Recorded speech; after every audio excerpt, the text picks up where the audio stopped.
Alors, nous l'annoncions en début d'émission. Aujourd'hui, nous parlerons de polygamie dans ce débat. Florence est notre invitée est déjà avec nous. Comment comprendre la polygamie? Parce que je vous l'assure, moi, je ne comprends pas. Eh bien, écoutez, celui qui répondra à toutes nos interrogations est bien installé. Nous recevons aujourd'hui l'imam Aboubakar Sidiki, qui répondra bien évidemment à cette interrogation.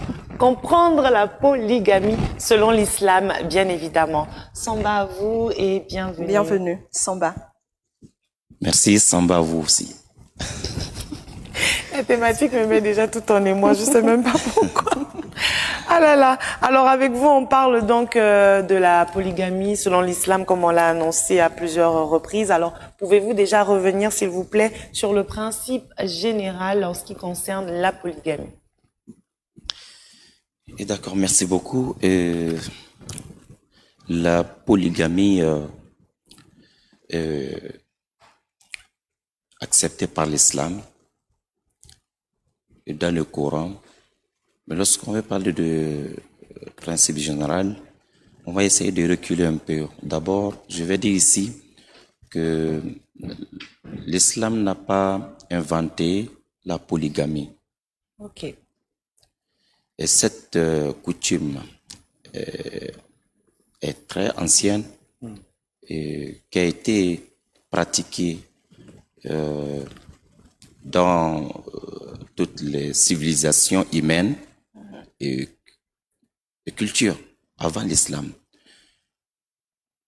L'arrivée de l'islam, tout le monde connaît déjà le prophète Mohammed qui était arabe, né en Arabie Saoudite, à la Mecque, mais il avait trouvé déjà que les Arabes pratiquaient déjà cette la polygamie. Autrement dit, c'est l'islam même qui est venu pour encadrer un peu, parce qu'il n'y avait pas de limites. Quand l'islam parle d'aujourd'hui, un musulman ne peut pas dépasser 4 femmes, par exemple. Mais avant l'islam, les gens pouvaient épouser autant de femmes qu'ils veulent. On peut aller même chez les prophètes. Quand on regarde le prophète Abraham, chez les juifs, chez les musulmans, chez les chrétiens, nous tous on se retrouve à Abraham. Mais Abraham n'a pas épousé une seule femme. Nous tous on connaît l'histoire de Sarah et Hagar. Donc Abraham déjà, il y a beaucoup des années entre Abraham et le prophète Mohammed. D'accord. Et on va essayer de voir chez David. Oui, le père de Salomon. Avec combien de femmes? À peu près 100 femmes. Et puis on a la star. Ah oui. Alors, chez le roi Salomon, lui aussi pareillement. Tout ça avant l'islam. Alors, lui, il avait 700 femmes et 300 concubines. Aïwa. Donc tout ça là, c'était avant l'arrivée de l'islam. Il aimerait bien être Salomon. 700 femmes. 700 femmes et 300 concubines. Il était vraiment le principe général, c'était que les hommes pouvaient avoir autant de femmes qu'ils en désiraient. Mais avec l'islam, ça a encadré, ça a limité à 4 femmes. Très bien. Parce qu'il y a un encadrement. Voilà, donc il faut le dire, c'est quand on parle des droits des femmes, l'islam est la première organisation qui a commencé à regarder, il faut respecter, il faut protéger la femme. En parlant donc des droits des femmes, imam, tout à l'heure vous êtes revenu sur la genèse, un tant soit peu la question de la polygamie selon l'islam. On est dans un contexte bien précis, les mentalités ont évolué, le contexte également n'est plus le même. On constate aujourd'hui que beaucoup des États ont ratifié donc un certain nombre d'instruments juridiques. Est-ce que concrètement la polygamie selon l'islam a encore véritablement sa place? Oui. Selon la loi, bien sûr. Selon la loi islamique. D'accord. La polygamie a toujours sa place dans nos sociétés. Autrement dit, c'est elle-même la solution à certains problèmes dans nos sociétés aujourd'hui. Par exemple, aujourd'hui, on voit généralement les femmes sont nombreux par rapport aux hommes. S'il faut, chaque homme reste avec une seule femme, il y aura beaucoup de femmes. Ils ont pitié de nous. Voilà. Il y aura beaucoup de femmes qui vont rester sans mari. Voilà. Alors, chaque femme a le droit d'avoir un mari. Un mari à elle, je veux dire. Un mari à elle. Mais sa sœur va rester sans mari. C'est pas ma sœur. C'est la solidarité. La solidarité. Pour rigoler, hein. Vous voyez? Donc, si on ne fait pas comme ça, il y aura beaucoup de problèmes sur la terre. C'est-à-dire, les femmes qui vont rester sans un foyer, elles vont vivre comment? Et les hommes aussi qui vont prendre une seule femme, rester, généralement, quand on regarde les femmes, bon, selon l'islam, hein, il y a des périodes qu'elles sont en congé. D'accord. Qu'elles ne peuvent pas, à cette période, de consommer le mariage. Ça peut être parfois une semaine, ou parfois après l'accouchement, à peu près jusqu'à 41 mois et quelques. Bon, il y a des hommes, les gens ne sont pas, Dieu nous a créés, ne sont pas pareils. On n'est pas compliqué. Voilà. Non, il y a des gens qui peuvent, pour attendre parfois un mois, c'est un peu compliqué pour certains hommes peut-être. Peut-être, lui, il va se retrouver dans les désordres, dehors. Mais si la personne il y a 2 ou 3 femmes, normalement, si il n'a pas un autre problème, il ne doit pas se retrouver dehors. Donc, c'est une façon de protéger les hommes et une façon aussi de protéger les femmes. Surtout aujourd'hui, il y a des pays qui ont des problèmes de conflits militaires, par exemple. Généralement, ce sont les hommes qui tombent sur le champ de bataille, laissant derrière eux combien de milliers de femmes. Et ces femmes-là, elles n'ont pas le droit d'avoir encore un mari. Ah, il faut les récupérer. Il faut les protéger. Imam, est-ce alors à dire que l'islam ne connaît pas le principe du célibat heureux, épanoui, comme on entend aujourd'hui parler? Est-ce qu'un musulman peut se targuer d'être célibataire volontairement et de grandir, de vieillir et de mourir ainsi? Oui. D'accord. Et c'est pas obligatoire de se marier. Ok. Mais l'islam a interdit d'entamer des relations hors mariage. Celui qui voit qu'il lui peut se maîtriser comme ça, il n'y a pas de problème. Il peut être imam, il n'y a pas de problème. C'est pas forcé en islam de se marier.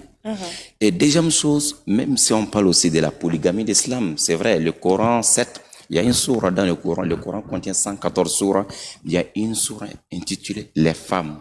Il n'y a pas une sourate dans le Coran qu'on dit les hommes. Il y a sourate Nisa, Coran 3, il y a le 3e sourate dans le Coran, Dieu a donné ça aux femmes.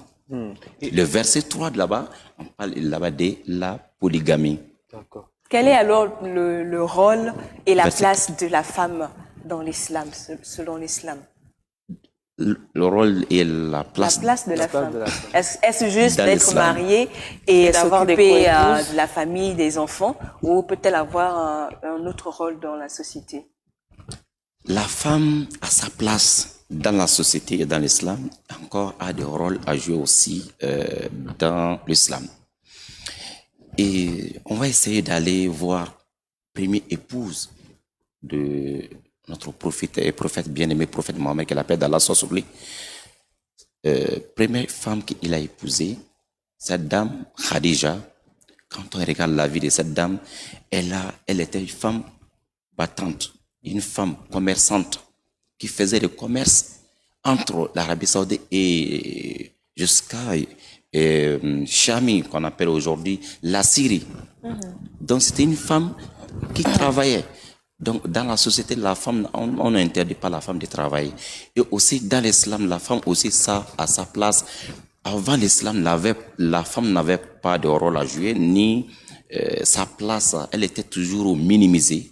Surtout dans certaines traditions ou cultures, la femme, si madame accouche peut-être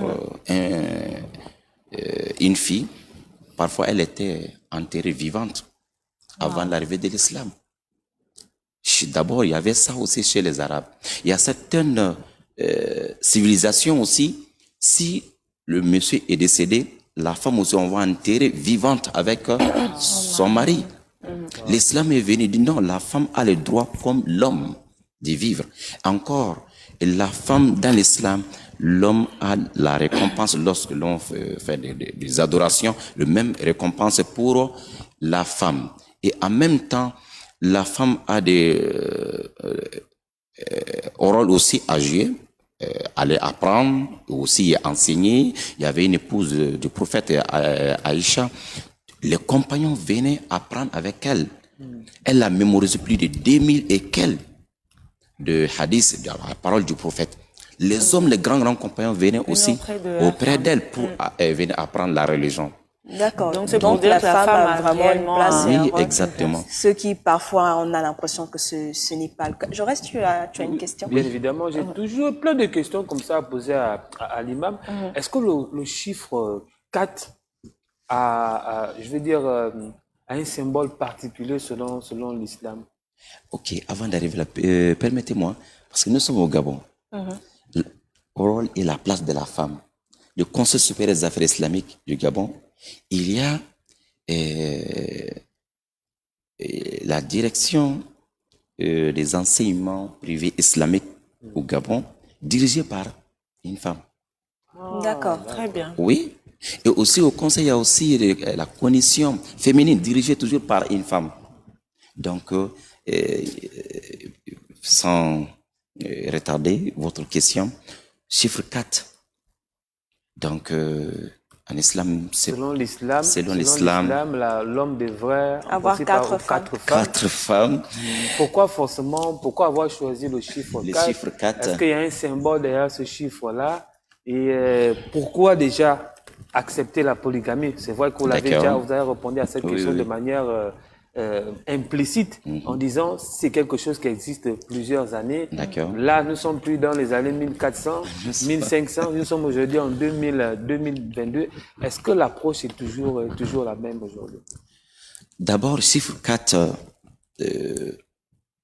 à ma connaissance, pas de signification pour ça en tant que tel. Là où Dieu a parlé de la polygamie dans le Coran, il dit si vous pouvez épouser parmi les femmes qui vous plaisent 2, 3, 4. Dieu s'est limité à 4. D'accord. Donc c'est pour cela on ne dépasse pas aussi 4. Alors à la fin, il dit mais si vous craignez, si l'homme sait bien qu'il ne peut pas être juste, alors qu'il reste avec une seule femme. On en vient. Justement, on en vient parce qu'il y a beaucoup de conséquences aujourd'hui à la polygamie. Vous en parlez sur ce plateau. Ça a l'air on a l'impression que c'est beau, c'est paisible, alors qu'il y a plein de problèmes autour de la polygamie. On a la rivalité qui est là entre les femmes, les enfants, des divisions aussi qui sont liées parfois à la polygamie. Voilà. Donc, ce qui veut dire, Dieu n'a pas forcé l'homme musulman de prendre 2 ou 3, 4 femmes. Si tu sais que tu peux le faire, tu as les moyens financiers ou aussi moyens aussi de gérer et physique, tu peux le faire, mais c'est pas obligatoire. Ce n'est pas obligatoire.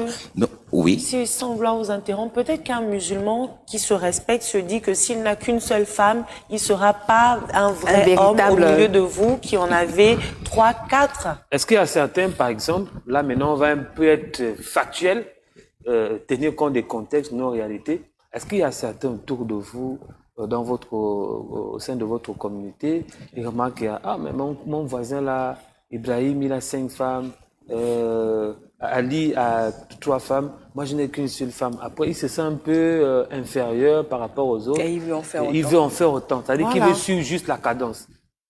Bon, généralement, ceux-là qui se comportent comme ça, parfois, ça va être difficile pour la personne pour gérer même d'abord les foyers. Ouais, les foyers. Donc, normalement, il n'y a pas ce sentiment-là. Pour un musulman vraiment qui veut prendre 2 ou 3 femmes, parfois, il y a certaines raisons qui lui poussent à faire ça sans dire ouais, parce que mon frère a fait. Non, c'est pas ça. Mais on a l'impression, imam, que la polygamie, c'est vraiment une règle à respecter pour tout musulman. C'est un musulman qui se respecte. Il faut vraiment être polygame. Si on n'est pas polygame, on n'est pas un véritable musulman. Et pour revenir encore sur la condition de la femme. Il n'y a pas ces sentiments-là. Pour revenir sur la condition de la femme, on parle de la soumission de la femme. On a l'impression, et d'après certaines histoires qu'on entend et on lit ici et là, les femmes parfois sont totalement soumises et on a le sentiment quelquefois qu'elles sont même privées de leurs droits, alors qu'on a parlé au début de notre entretien qu'avec toutes les ratifications aujourd'hui, les femmes ont des droits et même l'islam valoriserait ces femmes-là. Pourtant, l'opinion générale pense encore qu'il y a quand même des droits qui sont pas totalement respectés. Oui, et pour renchérir aussi, elles sont très soumises au point, enfin, c'est l'idée qu'on a en général, elles sont très soumises au point de ne pas avoir de parole. Et même d'autres vont plus loin, c'est elles qui s'occupent du foyer, c'est elles qui vont travailler pour apporter ce qu'il faut à la maison et le mari est gaillardement installé et les 4 femmes sont là, elles gèrent la maison. Souvent c'est comme ça, c'est les femmes qui vont chercher pour le foyer. Très bien. On vous a acculé de questions. Oui, c'est très important. Oui. Et d'abord, la femme, elle a ses droits et aussi des devoirs. Oui. Et un musulman, tout ce que vous venez de dire, c'est la vérité, c'est ça qu'on voit parfois, ça qu'on entend aussi parfois. Et certainement, il y a des musulmans qui se comportent comme ça. Mais le véritable problème, c'est manque de savoir la connaissance la jurisprudence en islam. Beaucoup sont musulmans, mais est-ce qu'ils ont appris? Il y a ces problèmes-là. Sinon, la soumission, c'est vrai. La femme, elle est soumise à l'homme. Mais ce n'est pas dans tous les domaines. D'abord, ce qui est interdit, si l'islam a interdit quelque chose, la femme ne doit pas écouter son mari, parce que mon mari a dit, la soumission totale, ça en fait ça à Dieu, à Allah, notre Créateur. Mais à l'homme, ça ne peut pas être total, jamais. Et deuxième chose, ce n'est pas la femme qui est obligée de prendre son mari ou le foyer en charge. Et c'est obligatoire sur l'homme, avant d'épouser une femme, il faut avoir des moyens pour s'occuper d'elle, obligatoirement, là où elle va dormir, la maison, elle doit être habillée par l'homme. Le financement, c'est l'homme qui est obligé de faire tout ça pour la femme. Voilà, la femme, elle peut aider son mari, mais islamiquement, c'est l'homme qui est obligé de prendre la femme en charge. La femme n'a pas du tout obligé, dans la parole du prophète, ni dans le Coran, que c'est la femme qui doit s'occuper de l'homme. Non, mais la femme peut aider comme on parle régulièrement de complémentarité. Exactement. Voilà, mais ceux-là qui se comportent comme ça, obliger la femme d'aller travailler, s'occuper de... Non, ça n'a rien à voir avec l'islam. En parlant des droits de la femme, vous le savez tous, qu'il y a la loi 006, septembre 2021. Est-ce qu'au sein de votre communauté, on dit souvent, si la connaissance crée parfois des problèmes, ce n'est pas l'ignorance qui peut les résoudre. Est-ce que vous menez régulièrement des campagnes de sensibilisation pour que les femmes également soient au fait de certaines dispositions en rapport avec les droits des femmes?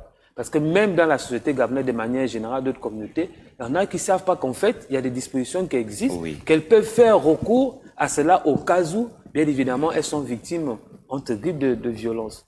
Ou vous êtes dans une posture où tu es la femme, tu dois accepter ce que je dis. On est dans le Coran. Et c'est ce que je voulais poser comme question. C'est ce que je voulais poser, et c'est d'ailleurs la dernière question, on va manquer de temps. Alors, une femme, un monsieur, un musulman qui aurait épousé une femme et voudrait épouser une deuxième, une troisième. Comment ça se passe en fait, la conciliation, l'accord pour avoir une autre femme si au départ on était parti pour une seule femme? Est-ce que c'est comme chez nous les États? C'est la première femme qui choisit la deuxième femme? Ou il vient imposer. Sarah avait choisi Agar. Bon, en islam, c'est pas interdit. Je connais des femmes musulmanes c'est elles-mêmes qui ont encouragé leur mari de prendre des jeunes femmes. Ah, ça. J'ai des témoins, je connais des mamans qui ont fait ça. Il y a aussi d'autres, le monsieur vient dire, donc elle dit, ok, si tu peux t'occuper bien de nous, il n'y a pas de problème.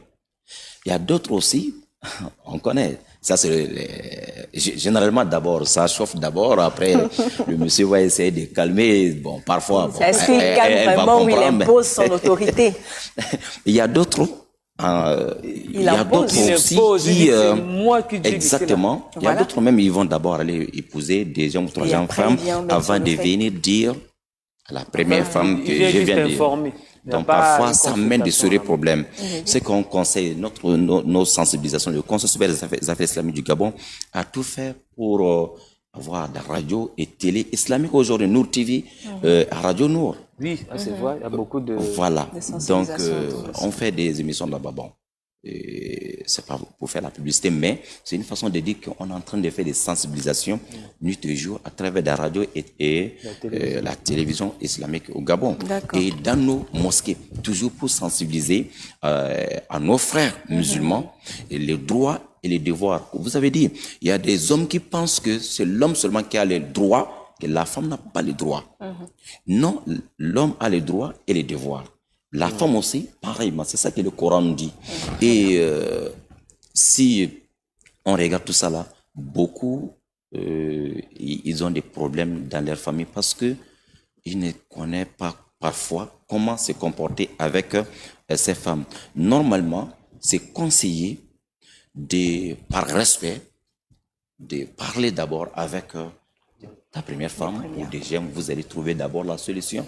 C'est mieux que d'aller d'abord épouser la femme pour venir dire à ta femme que oui, j'ai épousé deuxième femme. Même si elle voulait être d'accord, elle va dire mais tu ne m'as pas respecté. Exactement. Voilà, en islam, on s'est conseillé, vraiment, même si c'était droit d'avoir 2 ou 3 femmes, mais celle qui est avec toi, d'abord c'est une maman, c'est une sœur, c'est une amie. Il faut vraiment la considérer. D'accord. Je reste avec la dernière question. Si vous me permettez, avec la nouvelle génération, musulmans, on voit ces jeunes, TikTok, Instagram, des fois là, en mode foulard, mais la mentalité, on sent qu'elle a beaucoup évolué. Est-ce que elles arrivent quand même rapidement à s'adapter toujours, on va dire, à la tradition islamique, au respect de l'homme, au respect des normes de fonctionnement au sein de l'islam, où il y a un peu, on va dire, elles sont un peu réfractaires.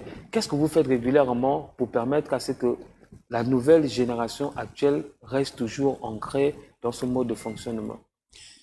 Bon, normalement, en islam, depuis l'enfant à bas âge, on commence à enseigner, à montrer l'enfant certaines choses, certaines règles. L'enfant doit grandir avec certaines connaissances déjà.